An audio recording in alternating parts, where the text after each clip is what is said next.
एक मुसलमान पुरुष अच्छा मुसलमान हो ही नहीं सकता जब तक वो गाली ना दे। पैगंबर मोहम्मद सल्लल्लाहु अलैहि वसल्लम ने खुद 11 शादियां की थी। बिजनेस के तरीके से पुरुष जो मुसलमान पुरुष जो है वो यूज करते हैं, अपने अपने घर की बहन बेटियों को बेचते हैं। 5 शादियां हो चुकी हैं मेरी, लाखों बच्चे अबॉर्शन कराई हूँ मैं। Quran is just a book for me and nothing else. TMC की सरकार 2026 में आ जाती तो हमारे भाजपा के 10 लाख कार्यकर्ताओं को मौत का पनिशमेंट दिया जाता और उनकी बीवियों को सफेद साड़ी गिफ्ट किया जाता। नमस्कार, मेरा नाम है अर्चना मिश्रा और मेरे साथ है बीजेपी की नेता, खुद को सनातनी मुस्लिम कहने वाली एक एडवोकेट नाजिया इलाही खान। नमस्कार मैम। जय श्री राम। जय श्री राम। बंगाल आप बंगाल से हैं? बिल्कुल। तो हम शुरू करते हैं आपके बचपन से। है आप नाजिया तो आज ऐसी दिखती हैं, बट नाजिया तब कैसी थी, क्या सोचती थी कि आज इतनी धमकी, इतना ताना मिलता है आपको, इतना प्रेशर है इस समाज का बेसिकली, फिर भी आप मुखर हैं, दिखती नहीं।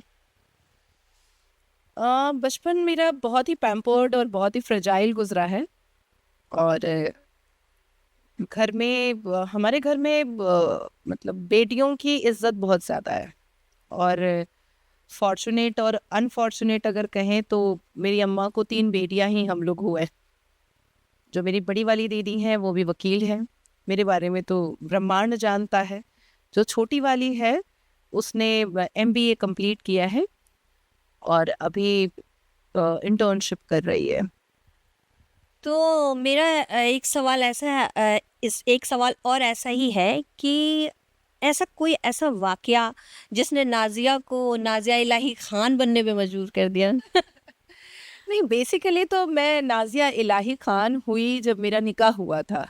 उससे पहले मैं सैयदा नाजिया रहमान थी। लेकिन मेरे शौहर की वफ़ात के बाद, उनके डेथ होने के बाद भी मैं, क्योंकि दूसरी शादी हुई नहीं मेरी, तो इसलिए मैंने नाजिया इलाही खान ही रहने दिया और मेरे बेटे का नाम जैद इलाही खान है। तो ऐसा कोई वाकया मेरे सामने नहीं आया या मेरी फैमिली के अंदर ऐसा कोई भी डिस्प्यूट नहीं है। मेरी फैमिली में एक भी इंटर रिलीजन मैरिज नहीं है। मेरे पूरे के पूरे ख़ानदान में एक भी तलाक नहीं है, एक भी हलाला नहीं है, एक भी पॉलीगैमी नहीं है। मतलब आप मेरी पूरे मतलब मेरे नानियाल में देखिएगा अम्मा की तरफ तो भी ऐसा नहीं है, मेरी दादी की तरफ देखिएगा तो भी ऐसा नहीं है। हमारे यहाँ ऐसा हुआ ही नहीं है कि किसी एक पुरुष की ऑलरेडी बीवी और दूसरी बीवी आई है, ये हमने कभी देखा ही नहीं है। या किसी को 5 बच्चे पैदा करने हैं, किसी को 10 बच्चे पैदा करने हैं। घर में फीमेल एम्पावरमेंट बहुत ज़्यादा है, महिलाओं का दबदबा बहुत ज़्यादा है। वो जितना चाहेंगी वो उतने बच्चे पैदा कर सकती हैं जितना, और वो नहीं चाहेंगी तो उनको कोई फोर्स भी नहीं कर सकता है। घर का पूरा बागडोर घर की महिलाओं पे ही है। और जो पढ़ करके बाहर निकलना चाहती हैं, बाहर काम करना चाहती हैं, वो बाहर भी कर सकती हैं। माँ बनने के बाद जिम्मेदारी आपकी है कि आप मेड के हाथ में देना चाहती हैं, नैनी के हाथ में बच्चा देना चाहती हैं, या आप खुद पालना चाहती हैं, आप हाउसवाइफ बनना चाहती हैं तो भी ओके, बाहर जाना चाहती हैं तो भी ओके। तो मेरी फैमिली एक्चुअली में बहुत वेल एजुकेटेड फैमिली है। हाँ, लेकिन ये है कि आसपास जब मैं देखती थी कि तलाक हो रहा है, मेरे आस पड़ोस में जो एक्वेंटेंस में जो लड़कियां थी, जो फ्रेंड्स ग्रुप था, उसमें कुछ हिजाब वाली आया करती थी, तो मेरी फैमिली के ब्रॉड माइंड को और मेरे वेस्टर्न कपड़े को और मेरे बहुत ब्रॉड माइंड को वो लोग देख करके बहुत तरसा करती थी कि नाज़िया तुम्हारी फैमिली कितनी अच्छी है, तुम भी तो मुस्लिम फैमिली से हो, लेकिन तुम्हारी फैमिली में तुम्हारा कितना वैल्यू है कि हाँ तुमको ये पहनना है तो ये पहनने दिया जाता है, तुमको ये करना है तो ये करने दिया जाता है। कई ऐसी मेरी दोस्त कलकत्ता में थी जब मैं क्लास 11 और 12 में थी। मुझे आज भी याद है, मेरी एक फ्रेंड का नाम सादिया खानम था, और उसके अब्बा जो है वो मदरसा चलाया करते थे कोलो टोला चूना गली में। तो वो कई बार मुझे अनकाउंटेबल मल्टीपल टाइम वो मेरे घर आती थी और मेरे कपड़े वो जीन्स और टी शर्ट और शर्ट पहन करके वो घूमने फिरने के लिए जाती थी, क्योंकि वो हिजाब में लिपटे रहना उसको पसंद नहीं था। कई ऐसी इंसिडेंट मैंने अपनी नज़रों के सामने देखा कि तलाक की वजह से बहुत कम एज की लड़कियां जो हैं उनकी ज़िंदगी दोभर हो चुकी है, उसकी ज़िंदगी परेशान हो चुकी है। मेरी एक स्कूल की फ्रेंड थी जब मैं कलकत्ता मुस्लिम स्कूल में पढ़ती थी, तबस्सुम आरा नाम था उसका। तो उसकी शादी हो गई थी when I was in class 9। तो हम लोग सब स्कूल से स्कूल के ड्रेस में ही गए थे उसके हस्बैंड को देखने के लिए, और उसका हस्बैंड मतलब वो हमारे साथ क्लास 9 की स्टूडेंट थी और उसका हस्बैंड उस वक्त कम से कम 36-37 साल का था। तो मैंने मतलब मुंह पे कह दिया कि तबस्सुम कि तुम्हारा हस्बैंड है, ये तो मेरे अब्बा से भी बड़ा लग रहा है मुझे, मुंह पे। मतलब अपनी सहेली के हाँ हाँ हाँ, मुंह पे कह दिया। अब उसकी अम्मा आई और कही, नाज़िया तुम्हारी ये हरकत बहुत बुरी है, जो होता है तुम मुंह पे बोल देती हो, ये बहुत बुरी हरकत है तुम्हारी, तुम बिल्कुल खामोश नहीं रहती हो। मैं उठी और मैं चली आई। फिर मैं बहुत अपसेट थी। मेरी अम्मा ने मुझसे पूछा कि क्या हो गया तुम्हारा, क्यों मूड ऑफ है? तो मैंने उनको पूरा इंसिडेंट बताया कि मेरी फ्रेंड तबस्सुम की शादी हुई थी और हम लोग 7-8 लड़कियां, हमने सब ने तय किया कि आज हम लोग उसके घर जाएंगे और उसके हस्बैंड से मिल करके आएंगे। मैंने देखा वो तो मेरे अब्बा से भी बड़ा था। तो पहली बार आपने आवाज उठाई, ये पहली बार आपने when I was in class 9। और उसके बाद से फिर मतलब आवाज़ उठाती ही चली गई। आसपास में भी कुछ होता था, कुछ भी ऐसी चीज़ें होती थी तो बस हम लोग आवाज़, जैसे मेरी बड़ी वाली बहन कलकत्ता गर्ल्स कॉलेज चांद बाज़ार में है, वहाँ जब उसकी स्टडी कंप्लीट हुई और उसने जब सियालदा में एक कॉलेज है उसमें जब उसने एडमिशन लिया तो वो को एडुकेशन था। अब को एडुकेशन के कॉलेज में एडमिशन लेने के बाद मेरी अम्मा को सारे मुसलमानों ने घेर लिया कि तुम बेटी को आवारा बना रही हो, अब तो वो लौंडेबाजी करेगी, अब तो वो धंधा करेगी, अब तो वो प्रोस्टिट्यूशन में चली जाएगी, अब तो वो सबके बिस्तरों को गर्म करेगी। और मेरी अम्मा बिल्कुल खामोश। अब्बा तो मतलब एक शब्द ना कहे। उन्होंने कहा कि क्या ज़रूरत थी, फिर से ढूंढ लेती, गर्ल्स इस कॉलेज में ही देख लेती। होता क्या है कि ग्रेजुएशन तक पहुंचने के बाद गर्ल्स वाला जो सिस्टम होता है वो थोड़ा नहीं रह जाता है। अब उसको कॉमर्स लेकर के पढ़ना था, उसके आगे एम थे, बहुत सारे ड्रीम होते होते हैं। तो मेरी अम्मा तकरीबन 6 महीना बहुत मेंटली टॉर्चर हुई समाज की तरफ से, क्योंकि हम लोग रहते थे बारा रामलोचन मलिक स्ट्रीट में और जकरिया स्ट्रीट के बिल्कुल पास, और मुस्लिम हाईली पॉपुलेटेड एरिया। अब मुझसे रहा नहीं गया। 6 महीना गालियां ही सुन रहे हैं, सिर्फ और सिर्फ गालियां सुन रहे हैं। मेरी बड़ी वाली दीदी ने जो मतलब कभी आवाज़ ऊंची करके नहीं बात की, जिसने कभी बाहर निकल करके दरवाजे के बाहर वो खड़ी नहीं रही, जब हालांकि लोड शेडिंग हो जाए, गर्मी हो जाए, कुछ भी हो जाए, तो भी वो नहीं खड़ी होती थी, वो घर के ही अंदर रहती थी। मैं थोड़ी थी कि लोड शेडिंग हुई है तो मैं तो टेरेस पर रहूंगी जब तक लाइट नहीं आएगा, लेकिन वो बड़ी मतलब नहीं, मुझे घर में ही रहना है। लेकिन इसको बोल रहे हैं जो जिसके हलक से आवाज नहीं निकलती है, तो जिसको कोई देखा नहीं है कि अब वो कितनी बड़ी हो गई। फिर मैं निकली और मैंने कहा कि आप लोगों को शर्म नहीं आ रही है? आपको कुरान इस बात की इजाज़त देता है कि आप एक लड़की का आप कैरेक्टर असैसिनेशन कीजिए? आपको इस्लाम इस बात की इजाज़त देता है? हमारे अल कुरान के सूरे मरियम में जब हम जाते हैं तो अल्लाह तबारक ताला ने मुआजिज़ा के लिए मरियम अलैहिस्सलाम के पेट में बच्चा दिया, और अल्लाह ने बताया कि मर्द अपने ऊपर घमंड ना करे, बिना मर्द के भी अल्लाह चाहेगा तो बच्चा पैदा करवा सकता है।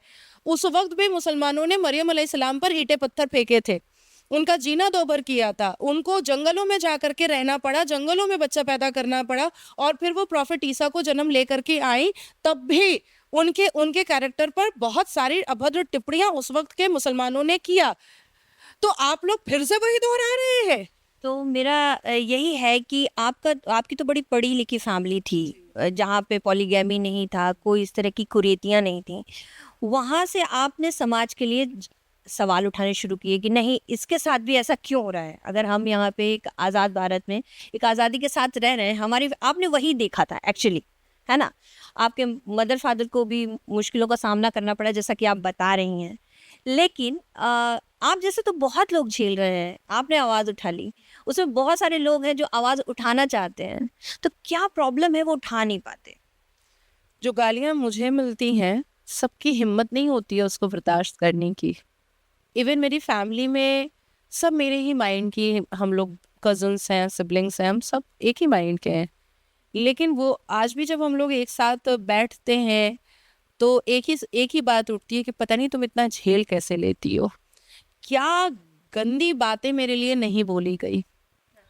5 शादियां हो चुकी हैं मेरी, लाखों बच्चे अबॉर्शन कराई हूँ मैं, चरसी हूँ मैं, गंजेड़ी हूँ मैं, हर वक्त नशे में रहती हूँ मैं, लड़कों के साथ बिस्तर गर्म करने की फितरत है मेरी, लौंडेबाजी की हरकत है मेरी, आवारा हूँ मैं, बच्चलन हूँ मैं। क्या नहीं बोला गया है मुझे।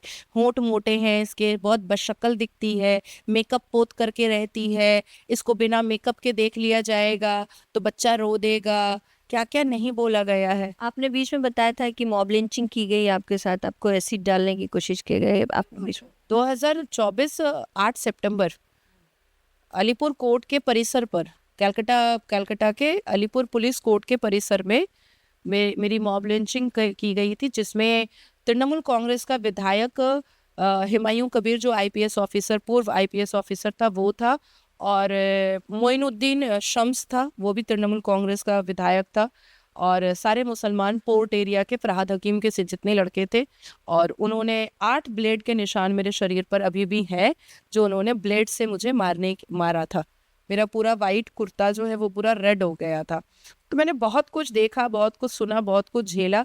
लड़कियां आना चाहती हैं, बोलना चाहती हैं, अपने दर्द को बताना चाहती हैं, लेकिन मुझे लगता है कि सबके अंदर इतनी हिम्मत नहीं होती है, इतनी ताकत नहीं होती है कि इतनी अभद्र बातें वो झेल सके। और मुसलमान की पहचान ही होती है, मुसलमान पुरुष पहचाना ही जाता है जब तक वो गालियों से। एक मुसलमान पुरुष अच्छा मुसलमान हो ही नहीं सकता जब तक वो गाली ना दे। अच्छा, इतनी गंदी गंदी गालियां वो लोग देते हैं। इसे इसे जो है एक तमगा समझा जाता है।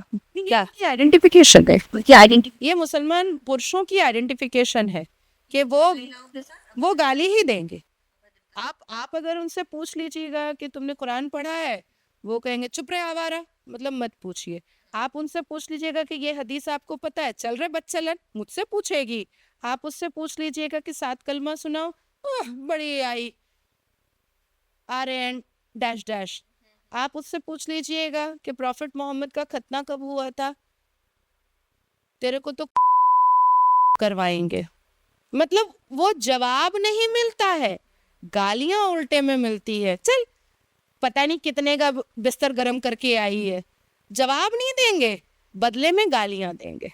तो ये है आइडेंटिफिकेशन मुसलमान मर्दों की। अच्छा, कुरान में ऐसे तो आपके साथ पॉलीगैमी, ऐसे मुस्लिम समाज में कह रहे हैं कि पॉलीगैमी होती है, ये लिखा है कहीं पे कि पॉलीगैमी को नहीं, पैगंबर मोहम्मद सल्लल्लाहु अलैहि वसल्लम ने खुद 11 शादियां की थी। हमारे मुसलमान तो फिर भी तहजीबदार हैं भाई, तहजीब में चारी करते हैं। वो हमारे पैगंबर मोहम्मद ने तो 11 किया था, और ये तो बिल्कुल वाज़ा है, अल कुरान में, हदीसों में, हर जगह वाज़ा है। आप गूगल पे सर्च कीजिए। नहीं, तलाक बिद्दत, तलाक, बहुत सारे तलाक की वैरायटीज लिखी हुई है, लेकिन साथ साथ सूरह तलाक में ये भी लिखा हुआ है कि अल्लाह सुब्हान बहुत नाराज होते हैं जिस घर में तलाक होता है। ये भी लिखा हुआ है। और मैंने जब इंस्टेंट ट्रिपल तलाक बंद करवाया था तो सूरह तलाक के इसी सूरह की वजह से जजमेंट इतना खूबसूरत आया था मेरा। एक है कि मुत्ता, एक आप शब्द जैसे निकाह मुत्ता, एक शब्द आप तो एक बार आपने एक जगह मैंने सुना था, आपने कहा था ये एक बाजार का तरीका है ये। हाँ, निकाह मुत्ता इस बाजार का एक्चुअली मैं पहले जब इस्लाम का प्रचार हो रहा था, तबलीग हो रही थी, और जितने भी सहाबा कराम और पैगंबर हुआ करते थे वो हिजरत करते थे। तो हिजरत के वक्त में क्या होता है, ट्रैवल करना होता है। हिजरत is an Arabic word and travel is a English word, और सफ़र इज अ उर्दू वर्ड। तो उस दौरान में जब मुसलमान पुरुषों को सेक्सुअल डिज़ायर्स आते थे, तो उसके लिए निकाह मस्यार और निकाह मुत्ता का एक कंसेप्ट लाया गया कि आप अपने सेक्सुअल डिज़ायर्स के साथ कॉम्प्रोमाइज़ मत कीजिए, आप टेम्पररी निकाह में लाइए लड़कियों को, उसके साथ सेक्स कीजिए, और जब आपकी हिजरत ख़त्म हो जाए तो आप दोबारा बीवी के साथ जाना चाहते हैं, बीवी के पास जा रहे हैं, तो आप इसको छोड़ना चाहते हैं तो छोड़ सकते हैं, क्योंकि निकाह मुत्ता और निकाह मस्यार वो टेम्पररी मैरिज का कॉन्सेप्ट ही आया था। तो ये भी कहीं लिखा हुआ है? हाँ बोल। हदीसों में भी है। हदीसों में लिखा हो। अच्छा, तो ये कहाँ कहाँ, मतलब ये कहाँ प्रैक्टिस में है अभी ये? हैदराबाद वगैरह में है, कलकत्ता में तो बहुत होता है। अच्छा। कलकत्ता में तो धड़ल्ले से होता है। कलकत्ता में तो मुस्लिम पुरुषों ने खास करके आपका केला बगान है, राजा बाजार है, पार्क सर्कस है, खसिया बगान है, कलेजी पट्टी है, आपका चिनार पार्क है, आपका बेलिलियस रोड है, आपका चामरू खानसामा लेन है। ये सारे एरिया में निकाह मुत्ता और निकाह मसियार को बिजनेस के तरीके से पुरुष, जो मुसलमान पुरुष जो हैं वो यूज़ करते हैं, अपने अपने घर की बहन बेटियों को बेचते हैं, उससे पैसे कमाते हैं, महंगी बाइक, आईफोन, ये सारी चीज़ों का इस्तेमाल करते हैं। बहुत लोग कहते हैं काबा में शिवलिंग है। शिवलिंग है या नहीं है, क्या है ये, मतलब इसके इसकी जड़ में क्या है, लोग ऐसा क्यों कहते हैं? देखिए, सबको पता है कि सबसे पहले सनातन था इस पृथ्वी पर, और सनातन एक ऐसा धर्म है जिसका ना आदि है ना अंत है।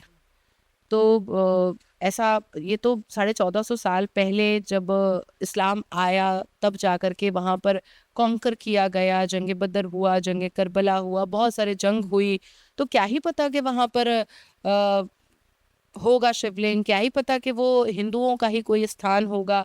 और क्योंकि जब हम कुरान पढ़ते हैं और कुरान में इब्राहिम इब्राहिम अलैहिस्सलाम के बारे में पढ़ते हैं तो वो बुतों को तोड़ रहे हैं। ये कुरान में लिखा हुआ है कि उन्होंने वो बहुत सारे बुतों को तोड़ा था, जिसमें से एक बड़ी सी बुत थी, उसको भी उन्होंने तोड़ा था, और एक बुत को उन्होंने रहने दिया था ताकि लोगों को ये पता चले कि बुत न सुनती है, न समझती है, न बूझती है, तो वो तुम्हारी विशेष, तुम्हारी दुआओं को कैसे पूरी करेगी, तुम्हारी प्रार्थनाओं को कैसे पूरी करेगी।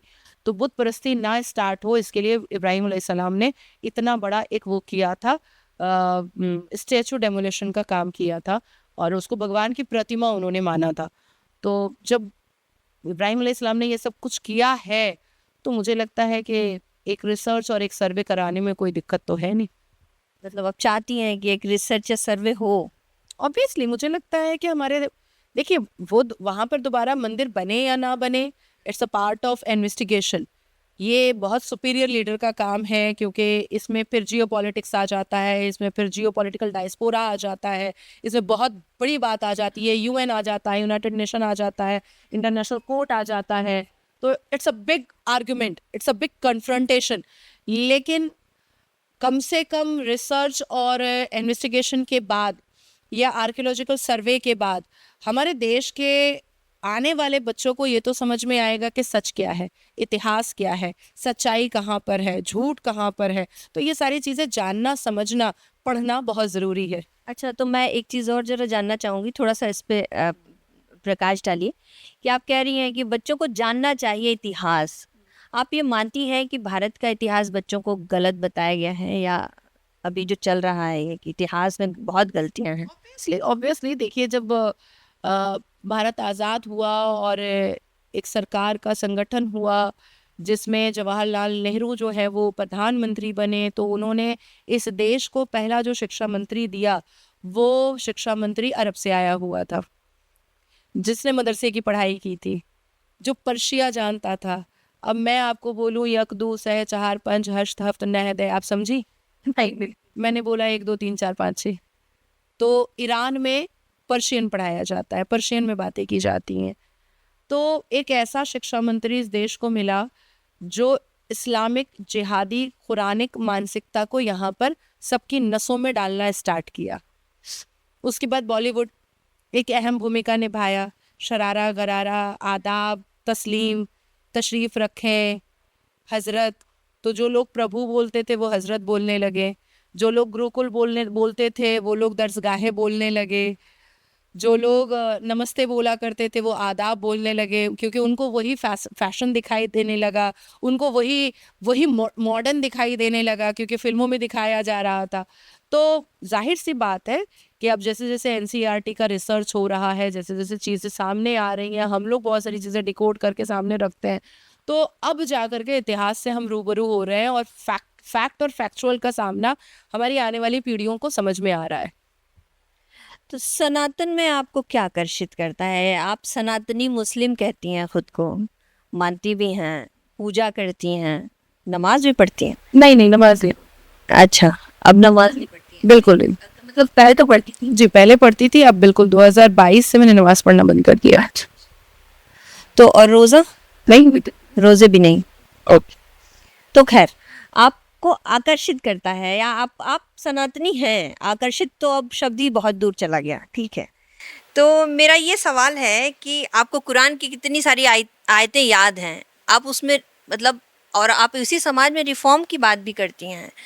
तो मैं ये पूछना चाहूँगी कि इसमें क्या आसानी है, जिस सनातन को मानने में क्या आसानी है और वहाँ क्या मुश्किल है? That is the question. नहीं है ऐसा कुछ। अगर आप रिलीजन जो होता है वो समझने की बात होती है, और जिस रिलीजन से आपके संस्कार अच्छे हों वो रिलीजन अच्छा है।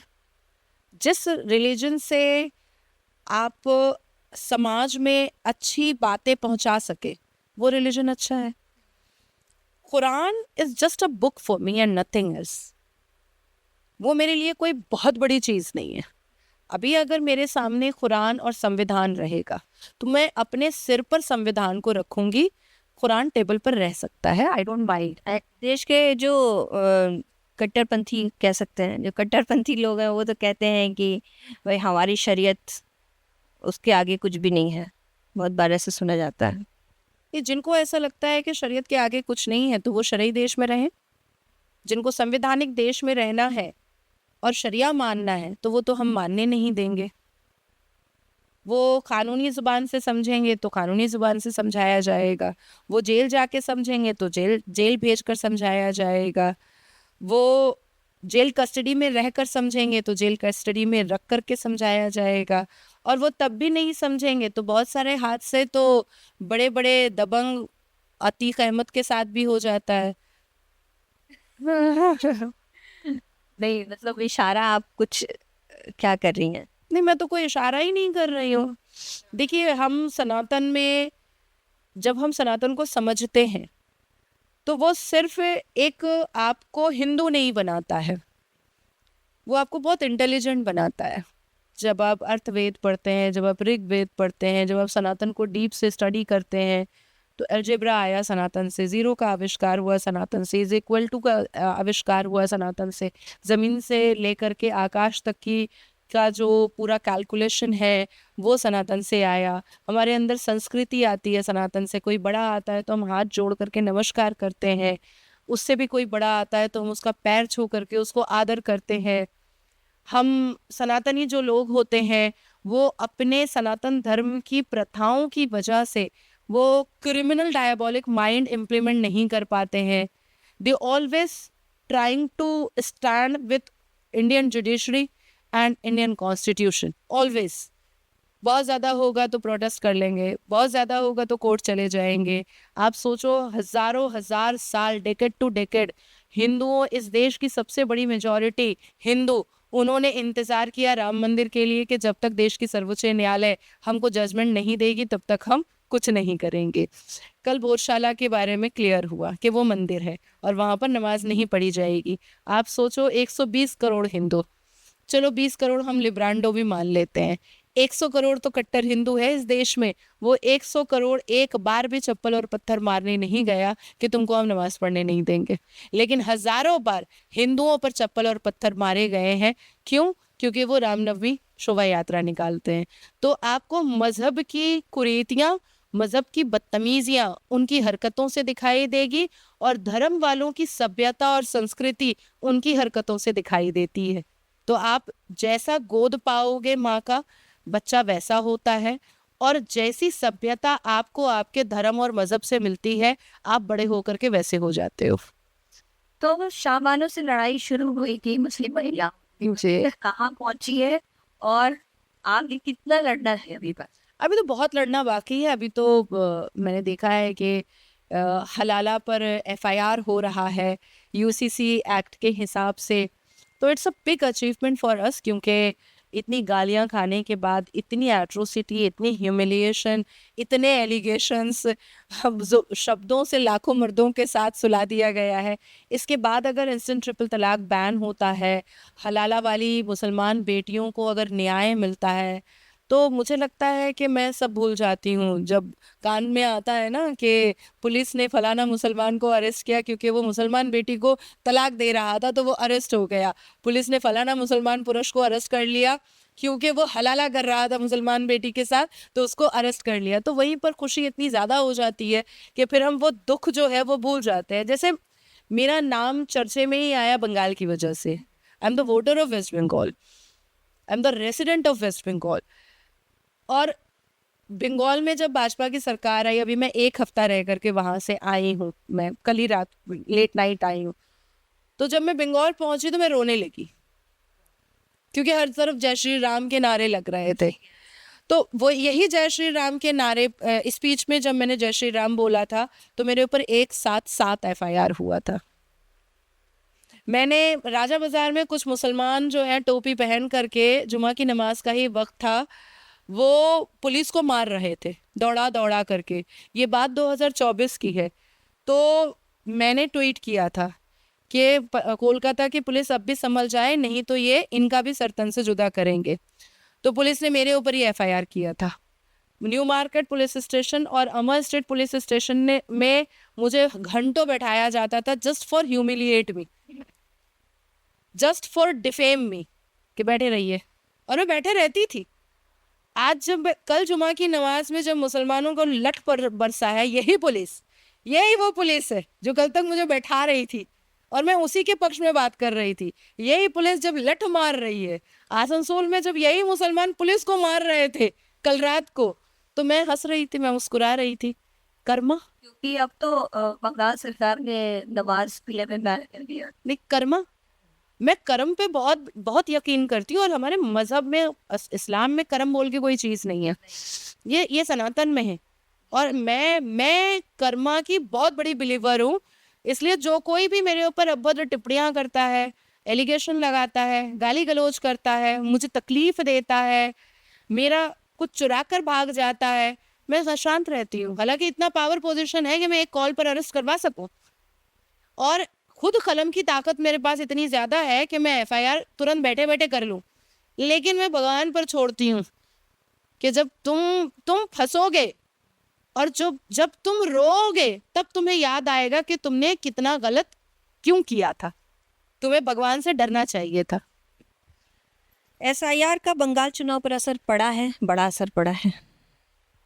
देखिए, अगर SIR ना भी होता तो भी इस बार पश्चिम बंगाल के हिंदुओं ने तय कर लिया था कि हम भाजपा की सरकार ला करके रहेंगे। लेकिन कह रहे हैं कि डरते थे लोग घर से बाहर निकलने में, तृणमूल के लोग उनको मारने लगते थे, जो बीजेपी समर्थक लोग होते थे। ये बात सत्य है। हमने भाजपा कार्यकर्ताओं के 360 से अधिकतर कार्यकर्ताओं का शव उठाया है।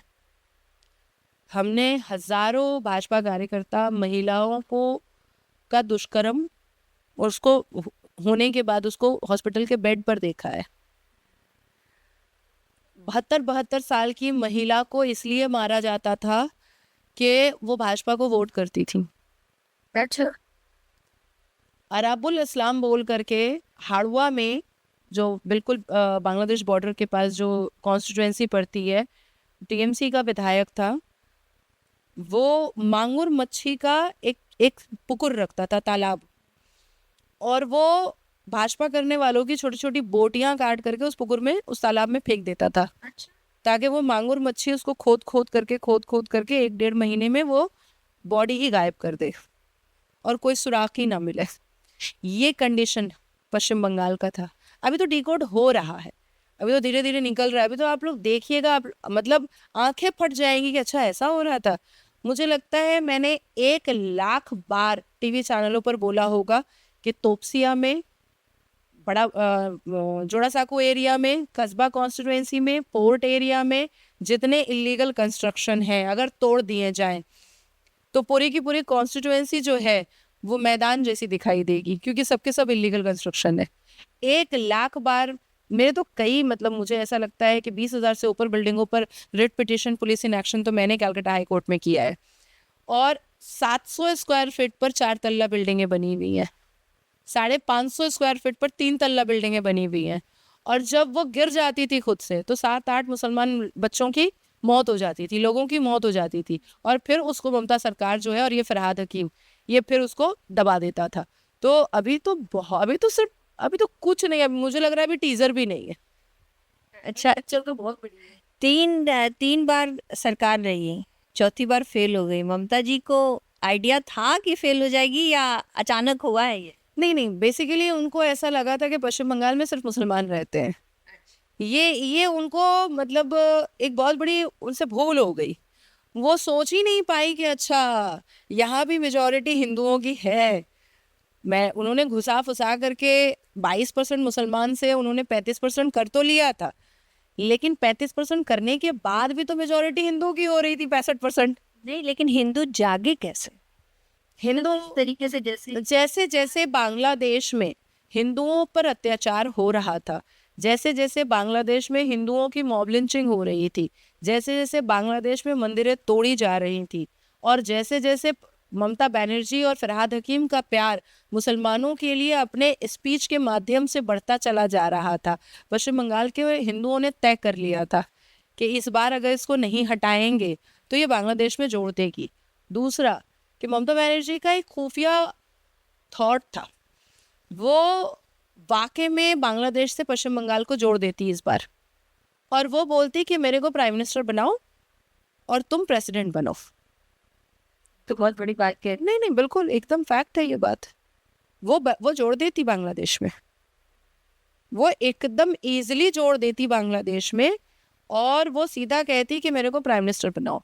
इस देश में 3 लोग हैं जो भारत को दोबारा तोड़ने के लिए बहुत परेशान है, क्योंकि उनको प्राइम मिनिस्टर बनना है।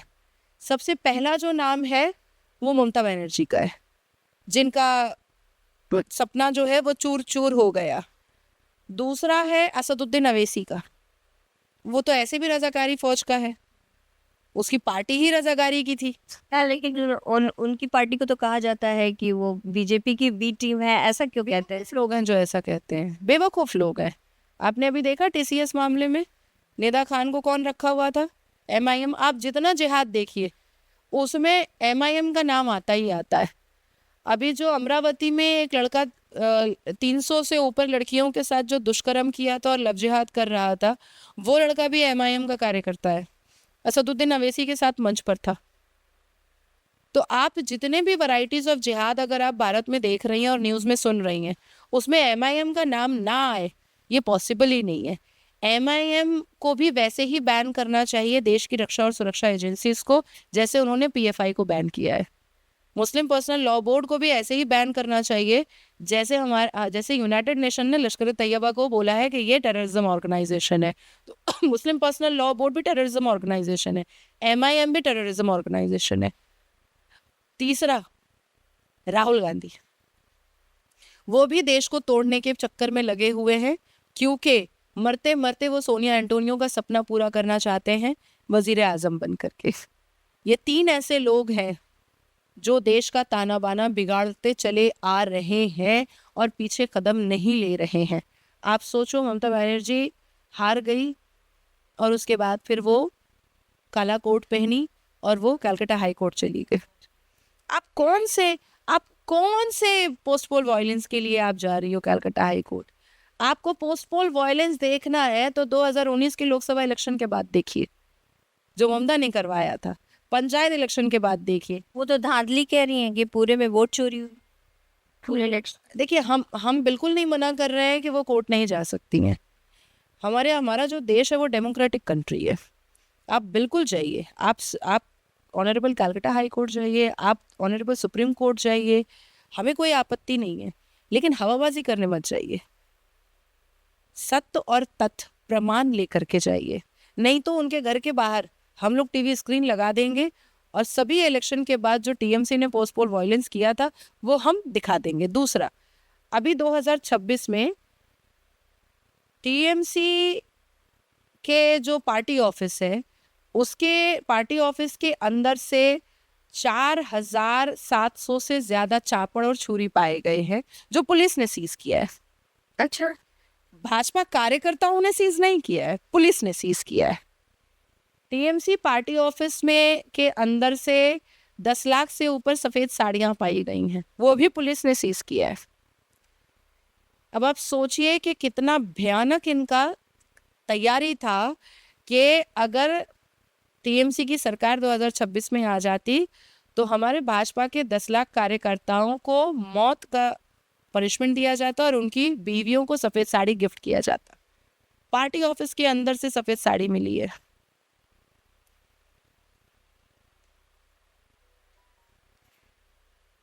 शुभेंदु सरकार ने बंगाल में अपने मदरसों पर लगा हुआ है।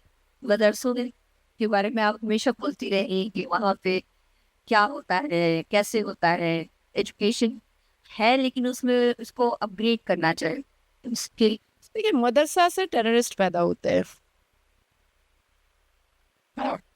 मदरसा से अरबी पढ़ने के बाद कोई आईपीएस आईएएस नहीं बनता है। नहीं, उसका एक उदाहरण आपको वहाँ महाराष्ट्र में मिला जो पहलगाम की बरसी पर एक गार्ड को मार दिया था, एक सॉफ्टवेयर इंजीनियर। एक उदाहरण अगर आप ढूंढ ढूंढ के निकालिएगा तब तो एक उदाहरण नहीं, कई है। आपका ये जो अभी लाल किले पे हुआ बॉम्ब ब्लास्ट है। देखिए, जो कोई कुरान पर चलेगा वो जिहादी होगा। हम लोग भी मुस्लिम हैं, प्रैक्टिसिंग मुस्लिम हैं, लेकिन हम कुरान पढ़ते हैं डिकोड करने के लिए। हम कुरान पर चलने के लिए नहीं पढ़ते। मैं अपने जीवन में कभी कुरान पर नहीं चल सकती, अदरवाइज मैं इतनी सभ्यता में रह ही नहीं पाऊंगी। अभी मेरे सामने 2 काफिर बैठे हुए हैं। मुझे जन्नत चाहिए तो मैं दोनों का सिर उड़ा दूंगी। तो अगर मैं कुरान पे चल रही हूँ तो ये है। तो कुरान में ऐसा लिखा है, बिल्कुल दावत इस्लाम है, काफिरों को मारने की बात है। और काफिर सिर्फ हिंदू नहीं है, काफिर क्रिश्चियन भी हैं, काफिर यहूदी भी हैं, काफिर सिख भी हैं, काफिर ईसाई भी हैं, काफिर जैन भी हैं, काफिर बौद्ध भी हैं। तो कुरान के हिसाब से पूरी दुनिया में सिर्फ इस्लाम को ही रहना चाहिए, बाकी किसी को नहीं रहना। बिल्कुल, इसलिए तो पहले दावत इस्लाम कराया जाता है, पहले इस्लाम में लाने की कोशिश की जाती है। जब नहीं आता है कोई तो काट दिया जाता है। तो इसलिए मदरसे के अंदर सिर्फ टेररिस्ट और टेररिज्म ही होता है, इसके अलावा कुछ नहीं होता है। देश की सरकार को और प्रत्येक राज्य सरकार को हाथ मिला करके एक बड़ा निर्णय लेना चाहिए और मदरसा एजुकेशन खत्म कर देना चाहिए। मुसलमान जो आने वाली पीढ़ी है, अगर उसको टेररिस्ट नहीं देखना है, उसको टेररिस्ट नहीं बनवाना है, तो देश की सरकार को ये कड़े फैसले तो लेने पड़ेंगे। शुभेंदु दादा फायर ब्रांड काम कर रहा है। जो काम 34 साल में लेफ्ट फ्रंट की सरकार नहीं कर पाई, जो काम 15 साल में टीएमसी की सरकार नहीं कर पाई, वो काम उन्होंने 5 दिन में अभी तक कर दिया है। उससे 10 बड़े फैसले हैं। नमाज बैन है, बॉर्डर फेंसिंग की तरह, ये देखिए नमाज बैन नहीं, सॉरी रोड पर नमाज बैन है, सॉरी नमाज रोड पर नमाज बैन है। आपका बॉर्डर फेंसिंग की सुरक्षा की तैयारी शुरू हो गई है। घुसपैठ, गो तस्करी, गोकशी, सब पर उन्होंने लगाम लगाने की कोशिश की। अच्छा देखिए, ये लग रहा है कि ये कॉपीराइट है। बीजेपी तो जिस राज्य में आती है ये तो करती है। आप इसको देखिए, मुसलमान कुछ भी बोले, कॉपीराइट बोले, डॉपलगैंगर बोले, इतनी टफ इंग्लिश तो उनको आती भी नहीं होगी, इजी इंग्लिश का ही वो बोल सकते हैं। देखिए, रोड पर नमाज पढ़ना बीएनएस की कई धाराओं का वायलेशन है। अच्छा, ठीक है। दूसरा, हदीसें इस बात की वजाहत करती हैं कि पैगंबर मोहम्मद सल्लल्लाहु अलैहि वसल्लम ने कहा था कि आपकी इबादत और तिलावत से अगर किसी को तकलीफ हो तो वो इबादत अल्लाह एक्सेप्ट ही नहीं करेगा, जायज़ ही नहीं है। तो आप जो रोड पर नमाज पढ़ रहे हैं, तो जो ट्रैफिक जैम हो रहा है, वो तो परेशानी का, वो तो आप परेशान कर रहे हैं ना किसी को। तो आप, इसका मतलब है कि आप पैगंबर मोहम्मद के भी खिलाफ जा चुके हैं अपनी दबंगई दिखाने के लिए। अब आता है गौ हत्या। अभी बकरीद है 27 मई को। मेरा तो खैर कलकत्ता हाई कोर्ट में डला हुआ है पिटीशन। कम्युनिटी हॉल में, ईदगाह में, रोड पर, झुग्गी झोपड़ी में, अपार्टमेंट्स में, बिल्डिंग में, बालकनी में, छत पे, सब जगह ज़बा होता है। जबकि जब आप फूड एक्ट में जाते हैं तो उसमें साफ है कि स्लॉटर आप हर जगह नहीं बना सकते। जब आप संविधान में आते हैं तो संविधान के कई आर्टिकल्स आपको ये बताते हैं कि आप जानवर की हत्या नहीं कर सकते हैं। जब आप बीएनएस की धाराओं में आते हैं तो बीएनएस की धाराएं बताती हैं कि आप जानवरों की हत्या नहीं कर सकते। एनवायरमेंटल डैमेज के आरोप में आपको 3 साल की सजा हो सकती है। अब आप जब कॉरपोरेशन के रूल रेगुलेशन एक्ट और सेक्शन पर आते हैं तो जिन स्लॉटर हाउस को लाइसेंस मिला हुआ है वो वहां पर ज़बह कर सकता है। आप प्राइवेट जगह को या गवर्नमेंट प्लेस को या कमर्शियल प्लेस को आप स्लॉटर हाउस नहीं बना सकते हैं। तो ये जो मुसलमान बोलते हैं ना कि भाजपा की सरकार जहाँ बनती है वहाँ कॉपीराइट होता है, तो भाई कानून तो यूपी में भी वही है, कलकत्ता में भी वही माना जाएगा। संविधान 28 राज्यों में और 8 यूनियन टेरिटरी में जो है वही कलकत्ता में माना जाएगा। अब कलकत्ता के लिए अलग से कोई संविधान जो ममता ने लिख कर रखा था वो हम कालीघाट से ला तो नहीं सकते। या आप सोचो कि 11 मई को हमारे वेस्ट बंगाल में बीएनएस और बीएनएसएस को इम्प्लीमेंट किया गया है। अब तक आईपीसी और सीआरपीसी चल रहा था। सोचो आप। अब कोई अगर कहे पश्चिम बंगाल का मुसलमान कॉपीराइट, अरे पूरे देश में चल रहा है बीएनएस और बीएनएसएस। तुम कॉपीराइट बोलते रहो ना, तुमको जो बोलना है तुम बोलते रहो, तुम्हारा वैल्यू क्या है? अभी तुम्हारे सामने 2 लाइन में संविधान की बात करूंगी, तुम नहीं बोल पाओगे। मैं जितने डिबेट्स में बैठती हूँ, अब ये लोग आर्टिकल 25 रिलीजन का फ्रीडम है, मैं बोलती हूँ जरा सा नीचे आओ, सब सेक्शन और सब क्लॉज बताओ। वो सब नहीं बोलेंगे, वो सब नहीं बोलेंगे, ये बहुत आवारा है, ये बहुत आवारा है। अरे ठीक है, मैं आवारा हूँ, मान लिया मैं आवारा हूँ। आवारा is not criminal activities. if I am making multiple boyfriends, it's not criminal activities, but आप जो कर रहे हो वो क्रिमिनल एक्टिविटी कर रहे हो। तो जवाब इनके पास होता नहीं है, ये तुरंत मुझे आवारा बना देते हैं। अब मैं तो एक्सेप्ट भी कर लेती हूँ अब, हाँ, लेकिन जवाब दे दो मेरा। अच्छा, आप पढ़ी लिखी, आपने कुरान पढ़ा, आपने तमाम अपने मतलब मुस्लिम समाज की सारी बुक्स पढ़ी, आपने रामायण गीता वगैरह भी पढ़ी, आप अथर्ववेद की बात करती हैं, आप सामवेद की बात करती हैं कि ये इसको भी ज़रूर आपने उसकी भी रिसर्च की होगी। आपने पढ़ लिख कर रिफॉर्म की सोचिए। वहाँ के मैं देखती हूँ डॉक्टर्स, वो डॉक्टर्स बन जाते हैं, शाहीन खान बन जाते हैं, वो डॉक्टर्स बनते हैं तो जो है लाल किले पे बम धमाका हो जाता है, महाराष्ट्र में एक गार्ड की हत्या हो जाती है पहलगाम की बरसी बना के, है ना, बरसी को याद दिलाने के। तो ये क्या है? वो पढ़कर कहाँ जा रहे हैं? आप पढ़कर रिफॉर्म पे आ गई हैं, तो ये वो कौन सी पढ़ाई पढ़ रहे हैं कि वो रिफॉर्म की नहीं सोचते?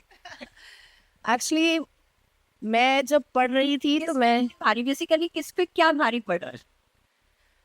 नहीं, मुझे ऐसा लगता है कि हमेशा पुलिस भारी पड़ता है चोर पर। चोर को ऐसा लगता है कि मैंने बहुत शातिराना चोरी की है और कभी भी पुलिस मुझे धर नहीं दबोच पाएगी। लेकिन जब वो अरेस्ट होता है तो पता चल जाता है चोर को कि अरे नहीं यार, एक गलती तो हो गई। तो चोर जितनी भी चोरी कर ले एक सुराग तो छोड़ ही देता है। तो हम ही भारी हैं, अल्टीमेटली होता वही है जो हम बोलते हैं, ये सिर्फ गाली दे करके रह जाते हैं। देखिए, मैंने जब कुरान का रिसर्च किया तो मेरे दिमाग में, मेरे हृदय में पहले से ही संस्कृति और सभ्यता आ चुकी थी, संविधान आ चुका था। और जिस कोख में मैं थी और जिस गोद में मैं पली बढ़ी, वो गोद बहुत संस्कारी थी। हमारे यहाँ गाली मुंह से निकालना मतलब आज भी अगर चीख करके मैं अपनी माँ के सामने किसी से भी बात कर लूँ, 2 थप्पड़ मुझे लगना ही लगना है। कई बार तो मैं मम्मी को बोलती हूँ, अम्मा को अपनी, मैं पुलिस बुला लूँगी, बच्चों पर ये अत्याचार हो रहा है। हाँ, मैं बुलाओ पूरा डीजीपी आईजी सबको बुला लो, मैं भी जरा पूछूं कि कौन माँ को रोक सकता है बच्चे को मारने के लिए। तो मेन होता है माँ की गोद। अब तोपसिया में बिल्डिंग टूट रही थी, 2 दिन तक चलता रहा। जो लड़के निकल करके गाली गलौज पुलिस को कर रहे थे, जो लड़के निकल करके पुलिस को धक्का मुक्की कर रहे थे, अगर उनकी माएँ आती, 2 थप्पड़ मारती और कहती कि ये क्या है, ये डिमोलिशन तुम गाली दे करके नहीं रोक पाओगे, इसके लिए तुमको स्टे लेने के लिए कोर्ट जाना पड़ेगा। तो ये भगदड़ मचा करके क्या फायदा। लेकिन क्या हुआ, किसी की माँ ने बच्चों को नहीं रोका, बल्कि खुद भी हिजाब पहन करके जिहादन की तरह मुजरा करने लगी रोड पर। तो गोद और कोक बहुत वैल्यूएबल होता है। अब जैसे कोई लड़का किसी के साथ रिलेशन में है, रिलेशन टूटा, अब उसने वो उस लड़की के लिए गंदी गंदी बातें बोली हैं, क्योंकि उसकी माँ ने उसको वही सिखाया है, इसलिए वो ऐसे शब्दों का प्रयोग कर रहा है। और वो अपनी माँ को अपने बाप के द्वारा बेइज्जत होते हुए देखा है, इसीलिए वो समाज की बहू बेटियों को भी बेइज्जत करने में एक पल भी नहीं सोच रहा है कि ये गलत है। तो कोक और गोद ये बहुत इंपॉर्टेंट है। अभी शुभेंदु अधिकारी के जब पोस्ट पोल में के बाद जो है शुभेंदु अधिकारी के एक पीए थे, उनकी हत्या कर दी गई। बहुत ही दुखद खबर आई देश पर मतलब देश को हिला दी इस खबर ने। तो क्या मतलब ये क्या अभी जारी रहेगा या क्या है, ये क्यों अभी भी, मतलब तो बीजेपी की गवर्नमेंट अनाउंस हो गई थी उसके बाद ऐसा? देखिए, ममता के सिर पर नहीं, ममता के सिर पर जिहादी थॉट चलता ही रहता है हमेशा से। और ये बात मैंने 4 मई को ही बोल दिया था कि भाजपा जीती जरूर है, पर ममता अपने कठमुल्लों से, लुंगी छाप वालों से और हिजाबन और जिहादनों से राज्य का ताना बाना बिगाड़ने की बहुत कोशिश करेंगी, और वो कर रही हैं। वो तो साफ समझ में आ रहा है। अब तो मुझे कितने एंकर बोल दे रहे हैं कि नाजिया जी आपने ठीक ही बोला था 4 तारीख को। अब तो कितने एंकर मुझे बोल दे रहे हैं। तो हार मानने को वो तैयार नहीं है। जैसे उसामा बिन लादेन मर गया, पर हाफिज सईद अपना काम कर रहा है। बुरहान वानी मर गया, यासीन में मलिक जो है वो जेल के अंदर है। याकूब मेमन मर गया, लेकिन क्या लश्कर तैयबा अपना काम नहीं कर रहा है? जैश ए मोहम्मद अपना काम नहीं कर रहा है? कर रहा है। तो उसी तरीके से ममता चेयर से जरूर उतरी हैं, पर उनका जो वो उम्मा जो मेजॉरिटी है, जिनके वोट से ही उनको 80 सीटें आई हैं, तो वो 80 सीटों वाले जो वोटर्स है उनका तो वो इस्तेमाल करेंगी। और वो वोटर्स है जिनको यही करना पसंद है, जिनको इसी में मजा आता है। अच्छा, पाकिस्तान से आपको धमकी मिली थी कुछ महीनों पहले, वो क्या था? अभी भी कब मिली आपकी लास्ट अभी जब मैं कलकत्ता पहुंची थी तो मुझे कॉल आया था कि हमें पता है कि तू कलकत्ता पहुंच गई है और तू किसी दूसरे के घर में रह रही है, नहीं तो हम तेरा काम वहीं कर देते। सब मुझे ना कभी कभी इतना इरिटेशन होता है कि अच्छा, टेररिस्ट इतने लफंदर होते हैं, इतने वेल्ले होते हैं। मैं अपने घर में रह रही थी, पूरी दुनिया जानती है, सारे प्रेस मीडिया जानती, क्योंकि वो घर पर है। अभी आप मेरे घर पे ही आई है ना दूसरे के घर पे आ गई है। अब क्योंकि वो मेरा सर तन से जुदा कर नहीं पाया, वो मुझे मार और काट नहीं पाया, तो उसने कह दिया कि तू दूसरे के घर पे रह रही है। तब मैंने उसको एक मैसेज, मैंने भी उसको रिप्लाई दिया, मैं अपने ही घर पे रह रही हूँ, I'm सॉरी, लेकिन मैंने उसको ये रिप्लाई दिया कि मैं अपने ही घर पे रह रही हूँ।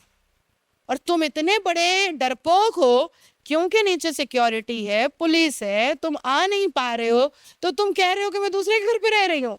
तो पाकिस्तानी नंबर से? हाँ, वो शहजाद भट्टी ना क्या है, कौन टट्टी मट्टी क्या है, उसी का लफंदर लोग है सब। अब आपसे कुछ पर्सनल एक सवाल। पुनीत वशिष्ठ, पुरानी कहानी हो गई, मगर फिर भी I don't want to say anything about him, for him or against him, because it doesn't matter for me ना in my life। और जिस गली जाना नहीं है उसके बारे में बात करके कोई फायदा भी नहीं है। शुरू कैसे हुई? तो बड़ा देखिए, रिश्ते बनते हैं, रिश्ते बिगड़ते हैं। जो सभ्यता परिवार से आता है वो खामोश रहता है, और जो मुजरा परिवार से आता है वो गंदी भाषाओं का प्रयोग करता है। तो बस अच्छाई, अभी जो भाषा सामने आ रही है आप भी सुन रही हैं, मैं भी सुन रही हूँ। के बहुत सारे वीडियोस आ हाँ, तो मुझे अच्छा मुझे लग रहा है कि मेरा डिसीजन सही था। और जो उनका पॉडकास्ट कर रही है, वो जिस हिसाब से हंस रही है, मुझे तो उस महिला पे भी लग रहा है कि दोनों का कुछ तो चल रहा होगा। तो इट्स गुड, बहुत अच्छा डिसीजन था मेरा, बिकॉज आप किसी से रिश्ता जोड़ने के बाद आपको बहुत सी चीज़ें पता चले तो वो तोड़ना बहुत मुश्किल हो जाता है। और मेरे मेरे खानदान में ये तलाक वलाक डिवोर्स वगैरह का कोई सिस्टम है नहीं। हमारे यहाँ बाल सफ़ेद हो जाते हैं, दोनों एक दूसरे हस्बैंड वाइफ एक दूसरे के बाल में मेहंदी लगाते हैं, हमने ये देखा है अपने परिवार में। हम जब तक, यहाँ तक कि मेरे बड़े वाले जो मामू हैं, उनकी वाइफ का डेथ हुआ था, आई थिंक वो 41 की थी, मेरी बड़ी वाली मामी, ऐसे ही रह गए वो। जो लास्ट वाला बच्चा था वो सिर्फ मात्र 5 साल का था। तो मेरी अम्मा ने, मेरी मासी ने, खाला ने, सबने मिल करके पाला पोसा, लेकिन मामू ऐसे ही रह गए। बोले ठीक है, हो गया, अब कितनी उम्र तो हो ही गई। उस वक्त मेरे बड़े वाले मामू की उम्र कितनी होगी, 48 होगी। बोले 48 तो हो ही गई, अब क्या, अब तो 2 साल के बाद 50 का हो जाऊंगा, तो अब क्या करना शादी। तो मैं ऐसे परिवार से आती हूँ जहाँ एक दूसरे के जनाजे को कंधा दिया जाता है, एक दूसरे की खिल्लियां और एक दूसरे का मजाक नहीं बनाया जाता है। रिश्ता है तो भी, रिश्ता नहीं है तो भी। धन्यवाद नाजिया जी, बहुत अच्छा लगा आपसे बात करके। भैया जी गजब में आप सुन रहे थे नाजिया इलाही खान को, जो बेबाक हैं, मुखर हैं, मशहूर हैं। Thank you.